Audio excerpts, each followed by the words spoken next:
안녕하세요. 재아가 들려주는 인생 철학입니다. 오늘은 사람들의 심리적인 방어에 대한 이야기를 해보려 합니다. 누군가가 너무 예민하게 반응할 때가 있습니다. 작은 말에도 감정이 격해지고 때로는 말을 돌려서 회피하는 모습도 보입니다. 혹은 감정을 전혀 드러내지 않기도 합니다. 그럴 때 우리는 당황하게 됩니다. 무엇이 그렇게 그 사람을 불편하게 만든 걸까? 왜 평범한 대화조차 이렇게 어려운 걸까?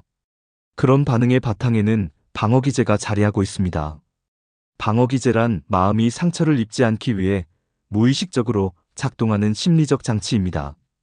자기를 지키기 위해 사람이 선택하는 반응입니다. 알고 보면 누구나 가지고 있는 심리의 기제입니다.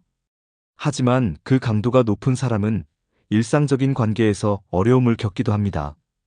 오늘은 방어기제가 높은 사람들에게 자주 나타나는 세 가지 특징을 깊이 있게 살펴보겠습니다. 그 사람들의 반응을 이해하고 관계 안에서 조금 더 너그러워질 수 있도록 돕기 위함입니다. 첫 번째는 비판에 날카롭게 반응하는 태도입니다.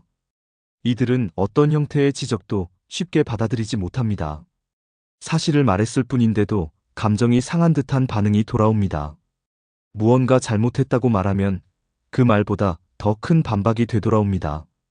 자신에 대한 평가를 곧 자기 존재에 대한 공격으로 해석합니다. 심리학에서는 이를 자아 방어 반응이라고 설명합니다.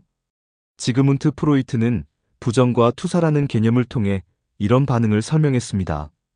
부정은 현실을 받아들이지 않으려는 심리입니다. 투사는 자신이 가진 감정을 타인에게 전가하는 방식입니다. 비판을 공격으로 느끼는 것은 스스로를 지키려는 본능에서 비롯됩니다. 비판을 받는다는 것은 자기 결함을 인정해야 한다는 뜻입니다. 하지만 방어기제가 높은 사람은 그것을 견디기 어렵습니다. 자기 자신이 무너지는 느낌이 들기 때문입니다. 이들은 자신이 실수할 수 있다는 사실 자체를 위협으로 받아들입니다. 그래서 공격하듯 반응합니다. 불쾌함이 빠르게 얼굴에 드러나고 목소리에 힘이 실립니다. 심리학자 로이 바우마이스터는 이런 반응이 낮은 자존감에서 비롯된다고 설명했습니다. 자신에 대한 기본적인 신뢰가 부족한 사람일수록 방어적으로 반응합니다. 조금이라도 부정적인 평가를 받으면 자아 전체가 흔들립니다. 그 흔들림을 막기 위해 나를 세웁니다. 강한 반응은 그만큼 불안하다는 증거입니다. 어린 시절의 환경도 영향을 미칩니다. 존 볼비의 애착 이론에 따르면 비판적인 부모 밑에서 자란 아이는 성인이 되어서도 타인의 평가에 민감합니다. 지속적인 지적 속에서 자란 사람은 인정받기 위해 더 완벽해지려 합니다. 그 과정에서 실수는 곧 사랑을 잃는 신호처럼 느껴집니다. 그래서 비판을 받으면 위협이 됩니다. 그들은 다시는 그때처럼 상처받고 싶지 않습니다. 그런 사람에게 피드백을 전할 때는 말의 순서가 중요합니다. 비난처럼 들리지 않도록 배려하는 것이 필요합니다.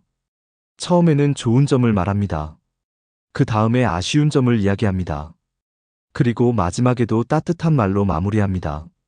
이런 방식은 마음을 닫지 않도록 도와줍니다. 상대방의 자존감을 보호하면서도 메시지를 전달할 수 있습니다. 두 번째 특징은 감정을 드러내지 않는 태도입니다.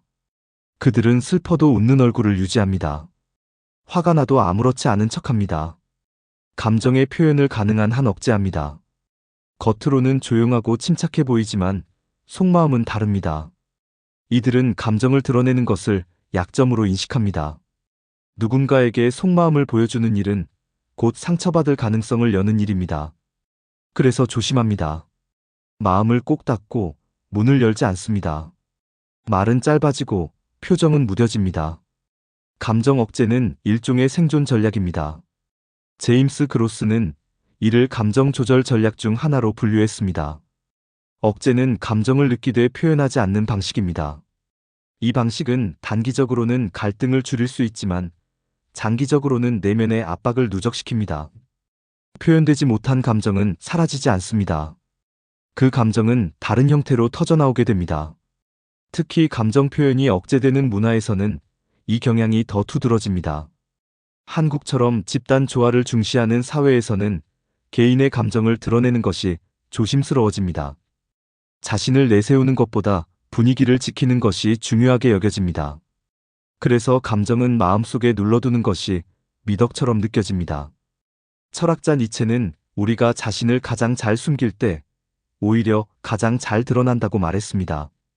감정을 억제하는 사람은 겉으로는 평온해 보일 수 있지만 그 침묵 안에는 거대한 감정의 파도가 숨어 있습니다. 그들의 조용함은 내면의 소리를 들려줍니다.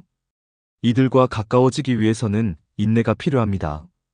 감정을 끌어내려 하지 말고 안전하다는 신호를 주는 것이 먼저입니다. 믿을 수 있다는 느낌이 쌓이면 그들은 언젠가 천천히 마음을 엽니다. 그 속에는 많은 이야기들이 숨겨져 있습니다. 그 이야기는 억압된 감정이 만들어낸 작은 서사들입니다. 세 번째 특징은 책임을 외부로 돌리는 경향입니다.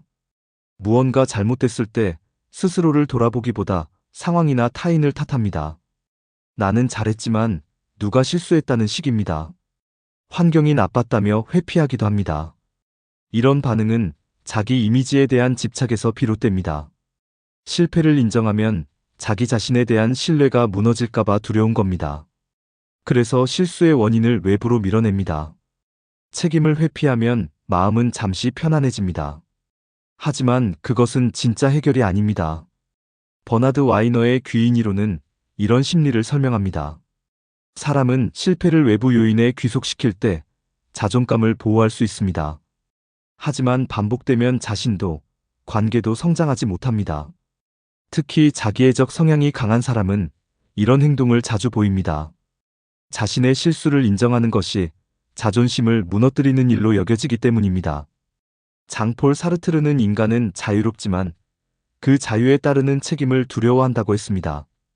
책임을 진다는 건 자기 선택의 결과를 받아들이는 일입니다. 그리고 그것은 생각보다 두려운 일입니다. 이들과 대화할 때는 비난보다 제안이 중요합니다. 책임을 따지는 대신 해결책을 함께 찾는 방향으로 접근해야 합니다. 앞으로 어떻게 할지를 중심에 두고 말해야 합니다. 과거보다 미래에 집중하는 태도가 방어를 줄여줍니다. 지금까지 살펴본 세 가지 특징. 비판에 날카롭게 반응하고, 감정을 드러내지 않으며, 책임을 외부로 돌리는 경향. 이 모든 것은 자기를 지키려는 무의식의 선택입니다. 불안하고 낮은 자존감 속에서 생긴 심리적 반응입니다. 그리고 대부분은 과거의 경험, 특히 어릴 적 상처에서 시작됩니다. 이런 사람을 이해한다는 건 그들의 반응 뒤에 있는 마음을 이해하는 일입니다. 단순히 예민하다거나 이기적이라는 평가로는 그들의 진짜 모습을 보지 못합니다. 사람은 누구나 상처를 두려워합니다. 방어 기제는 그 두려움을 덜어내기 위한 마음의 갑옷입니다. 그 갑옷을 무작정 벗기려 해서는 안 됩니다. 그저 그 옆에 서서 갑옷 너머의 마음을 알아보려는 노력이 필요합니다. 감사합니다. 지금까지 재아가 들려주는 인생 철학이었습니다. 구독과 좋아요는 큰 힘이 됩니다.